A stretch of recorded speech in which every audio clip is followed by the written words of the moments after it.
सितंबर 2016 एक SIM card की अफवाह फैलती है कि अब आप अनलिमिटेड इंटरनेट चला सकते हो बिना पैसे दिए। यह अफवाह उस जमाने में फैली जब 1 GB इंटरनेट सिर्फ 300 रुपए का आया करता था। इस जमाने में 1 GB इंटरनेट चलाना भी लग्जरी हुआ करता था, तो इसलिए शुरू में काफी सारे लोगों ने इस पे यकीन नहीं किया। लेकिन जब 2-4 लोगों ने इस पे यकीन किया, वो सिम कार्ड लेके आए तो न जाने आग सी लग गई। देखते ही देखते चारों तरफ बात फैल गई कि एक ऐसा सिम कार्ड एग्जिस्ट करता है जहाँ पे आपको अनलिमिटेड इंटरनेट मिलेगा। फिर क्या था, लाखों करोड़ों की संख्या में लोग इस जियो सिम कार्ड को लेने के लिए पागल से हो गए और हालत ऐसी हो गई, कुछ ही महीनों के अंदर पूरा का पूरा भारत इंटरनेट पे आ चुका था। एक ऐसा देश जहाँ पे लोग 1 GB का रिचार्ज भी सोच समझ के करवाते थे, आज उस भारत के अंदर एक भिखारी भी इंटरनेट पे आ चुका था। और ये सब कुछ हुआ सिर्फ एक पर्सन के बदौलत, और उनका नाम था मुकेश अंबानी।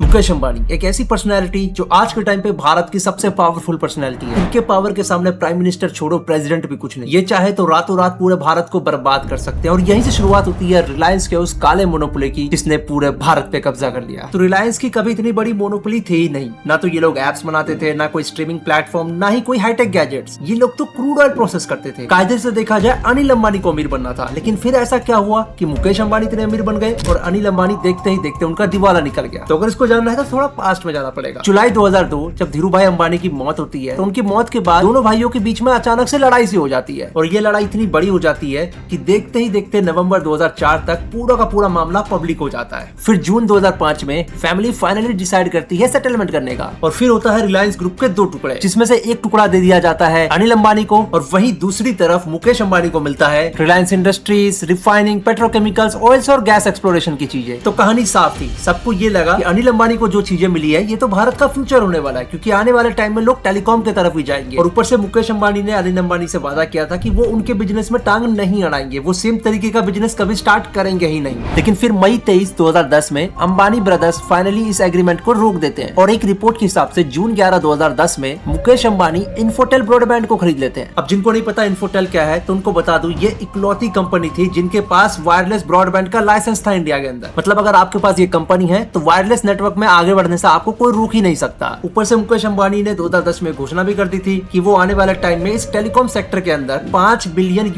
खर्च करने वाले। सारी की सारी कंपनियों में खलबली सी मच गई, क्योंकि सारी कंपनियों को पता था अगर मुकेश अंबानी ने $5 बिलियन खर्च करने का वादा किया है तो वो डेफिनेटली करेंगे, और इतनी बड़ी रकम अगर खर्च हो रही है तो कंपनी के ऊपर तो कंपटीशन भी आएगा। हालांकि अभी भी एयरटेल, एयरसेल जैसी कंपनियों को आइडिया नहीं था मुकेश अंबानी ने कितने आगे की सोच रखी है। मुकेश अंबानी इनके साथ कंपटीशन नहीं बल्कि इन कंपनियों को बर्बाद करना चाहते थे। फिर 2010 के बाद सारा का सारा काम शुरू हुआ, इंफ्रास्ट्रक्चर ये सब बनाने की शुरुआत हो चुकी थी। फिर 2013 में मुकेश अंबानी अपने शेयर होल्डर्स को बताते हैं कि आने वाले टाइम में डिजिटल कंटेंट एप्लीकेशन या सर्विस इंडिया का फ्यूचर होने वाला है। फिर असली धमाका तब हुआ जब जून 18, 2014 को मुकेश अंबानी ने एक अनाउंसमेंट कर दी कि वो आने वाले टाइम में जियो को 70,000 करोड़ रुपए का इनिशिएटिव बनाने वाले हैं। और इस इनिशिएटिव को पूरा करने के लिए उनके पास 10,000 से ज्यादा फुल टाइम वर्कर्स थे, 30,000 से ज्यादा प्रोफेशनल पार्टनर्स थे, और पूरे के पूरे ओवरऑल इंडिया में 1 लाख से ज्यादा पार्ट टाइम वर्कर्स थे। और बची कुछ कसर मुकेश अंबानी ने नेटवर्क 18 को खरीद के कर दी। मतलब मामला साफ था, मुकेश अंबानी सोशल मीडिया के साथ साथ असली मीडिया भी कंट्रोल करना चाहते थे। और देखते ही देखते 2015 तक 2,50,000 किलोमीटर की फाइबर ऑप्टिक्स बिछा दी जा चुकी थी। बहुत ही बड़े लेवल पे क्लाउड डेटा सेंटर्स भी बना दिए गए थे। और अब जियो का जो नेटवर्क था वो ऑपरेशनल था। हालांकि इस टाइम पे ये ऑपरेशनल सिर्फ गिने चुने लोगों के लिए था, आम लोगों को तो अभी भी पता नहीं था कि जियो नाम की कोई कंपनी भी आनी है। और फिर आता है वक्त 2016। चारों तरफ अफवाह फैल चुकी थी कि रिलायंस अब बिग ऑयल से बिग डेटा में आ चुका है। और सितंबर 1, 2016 को पहली बार जियो आम लोगों के लिए पब्लिक हो चुका था। और शुरू में जिन लोगों ने भी जियो का सिम कार्ड लिया तो उनके पास एक ऑफर था जिसका नाम था जियो वेलकम ऑफर। इस ऑफर के तहत उनके पास अनलिमिटेड LTE डेटा था। LTE डेटा के तहत आप बहुत ही बड़े मात्रा में ऑडियो कॉल कर सकते थे। और ये फ्री ऑफर मुकेश अंबानी ने सितंबर 1 से लेके दिसंबर 31 तक दे रखा था। मतलब पूरे के पूरे 3 से 4 महीने। और सिर्फ 3 से 4 महीने के अंदर जियो ने एयरटेल के 7% कस्टमर चुरा लिए, आइडिया के 10% कस्टमर चुरा लिए, और देखते ही देखते जियो के 10 करोड़ यूजर्स हो गए, जो कि एक वर्ल्ड टाइम रिकॉर्ड था। ऐसा रिकॉर्ड किसी भी सिम कार्ड ने कभी बनाया ही नहीं। लेकिन जितनी तेजी से जियो के कस्टमर बढ़ रहे थे, उतनी ही तेजी से दूसरी कंपनियों का दिवाला निकलता जा रहा था। अब इससे पहले एयरटेल, आइडिया, वोडाफोन जैसी कंपनियों को कुछ समझ में आता, मुकेश अंबानी ने ऑलरेडी $20 बिलियन खर्च कर दिए थे जियो के ऊपर। मतलब मामला साफ था, मुकेश अंबानी ने ऐलान कर दिया चाहे कितने भी पैसे खर्च करने पड़े, मैं पूरा का पूरा भारत का कस्टमर अपने तरफ लेकर रहूंगा। जिसके बाद जून 2017 में एयरटेल एक कंप्लेन करता है जियो ये जो कर रहा है क्या ये एथिकल है भी या फिर ये लीगल है भी। बट अनफॉर्चुनेटली ट्राई के पास इससे रिलेटेड कोई रूल्स थे ही नहीं, और जब तक रूल्स आते तब तक काफी देर हो चुकी थी। एयरसेल ने तो अपनी बैंकरप्सी तक फाइल कर दी। और देखते ही देखते 2018 आने आने तक एयरसेल का नामो निशान तक मिट चुका था और उसी साल वोडाफोन और आइडिया का भी दिवाला निकलने वाला था, जिससे बचने के लिए वोडाफोन और आइडिया ने मिलकर खुद का मर्जर कर लिया और बना दिया वीआई। हालांकि आज वीआई एग्जिस्ट करता है पर इसके कस्टमर कंपेयर टू पिछले वोडाफोन के काफी कम है और इनकी सर्विस भी उतनी अच्छी नहीं जितनी एयरटेल या फिर जियो देता है। लेकिन ये तो बस शुरुआत थी। मुकेश अंबानी सिर्फ कंपनियों को बर्बाद नहीं करना चाहते थे, वो इंडिया के सारे आम लोगों को अपने जाल में फंसाना चाहते थे। वो एक ऐसा जाल जो लीगल भी है और आप इसका कुछ बिगाड़ भी नहीं सकते और ना चाहते हुए भी आप इस जाल के अंदर फंसोगे ही फंसोगे, यानी कि चीप डेटा का जाल। तो आपको अच्छे से याद होगा जब शुरू में ये प्लान आए थे कितने सस्ते थे, 150 रुपए, फिर ये प्लान हो जाता है 180 रुपए, फिर हो जाता है 199 रुपए, क्योंकि मुकेश अंबानी का साफ कहना है वो कैसे भी करके अपने कस्टमर को महंगा प्लान बेचना चाहते हैं। वो चाहते हैं उनका एक कस्टमर एटलीस्ट 200-300 रुपए तो खर्च करे। हालांकि 200-300 रुपए कम अमाउंट है, लेकिन इनके पास कस्टमर बेस ही इतना बड़ा है कि हर बंदा अगर 200 का रिचार्ज भी कराएगा तो ये लोग अरबों कमा लेंगे। लेकिन मुकेश अंबानी यहीं तक नहीं रुकने वाले थे, वो डिजिटल मार्केट पे पूरी तरीके से कब्जा करने वाले थे। इसके लिए चाहे उन्हें वायरलेस वाईफाई निकालना पड़े या जियो होम निकालना पड़े, वो किसी भी चीज में नहीं चूके। और देखते ही देखते जियो होम ने अकेले 2025 में 2 करोड़ सब्सक्राइबर पार कर लिए। ये नंबर आपको बेशक कम लगे, लेकिन ये मार्केट का 90% है। और अब जियो के पास मीडिया भी थी, एंटरटेनमेंट भी था, ई कॉमर्स भी था, फाइनेंशियल सर्विसेज भी था, एजुकेशन भी था, गेमिंग भी था, ई गवर्नेंस भी था, हेल्थ केयर भी था, एग्रीकल्चर भी था। इसके साथ साथ इनके पास 9000 से ज्यादा डिजिटल स्टोर्स भी थे, जो एक साथ मिलकर इस कंपनी को आगे बढ़ाते ही जा रहे थे। और जुलाई 2025 आते आते जियो इंडिया की largest deep tech digital service company बन गई और इनके पास टोटल 50 करोड़ से ज्यादा सब्सक्राइबर्स थे, 210 मिलियन से ज्यादा 5G यूजर्स थे। कुल मिलाकर जियो ने मेक श्योर कर दिया था कि ये इंडिया के अंदर अपना दबदबा बनाने आए हैं। और जियो का दबदबा चलने ही वाला था कि अचानक से मार्केट में हो जाती है कि ऐसे बंदे की जिसको देखने के बाद मुकेश अंबानी के नीचे से पैरों तले जमीन खिसक गई, यानी कि Elon Musk. Offer me power.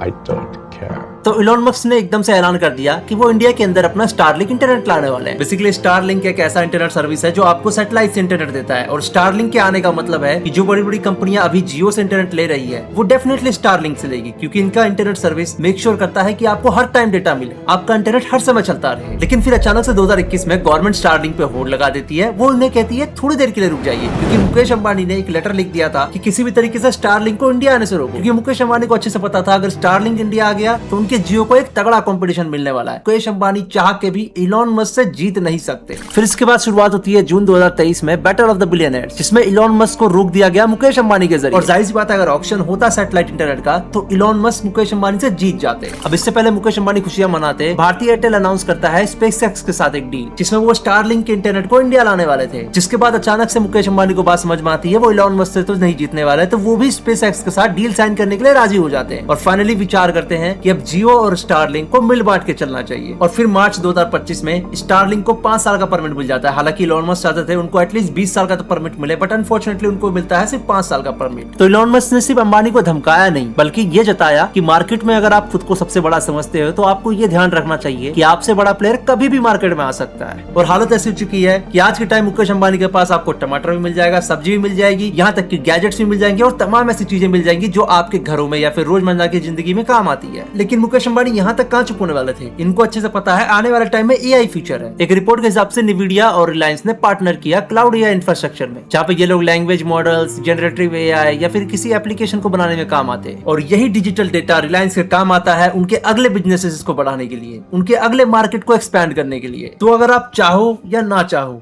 Reliance की ये मोनोपोली देखा जाए तो इंडिया के कस्टमर के लिए फायदेमंद ही है। लेकिन ये फायदेमंद तभी तक है जब रिलायंस को कंपटीशन मिलता रहेगा। जिस दिन कंपटीशन मिलना बंद हुआ उस दिन वही हाल होगा जो एयरटेल ने काफी सालों तक कस्टमर का करके रखा था। बट आई होप रिलायंस ऐसा ना करे। बाकी आप क्या सोचते हो रिलायंस जियो के बारे में, अनंत अंबानी के बारे में, कमेंट सेक्शन में जरूर बताना। बाकी that's all today guys, I hope आपको वीडियो मजा आया होगा। नहीं मजा आया कोई बात नहीं, ध्रुव राठी के कमेंट सेक्शन में जाके ध्रुव राठी को ही गाली देकर पर मुझे कुछ मत बोलना। हम मिलते हैं आपसे अगली वीडियो में, तब तक के लिए सायोनारा।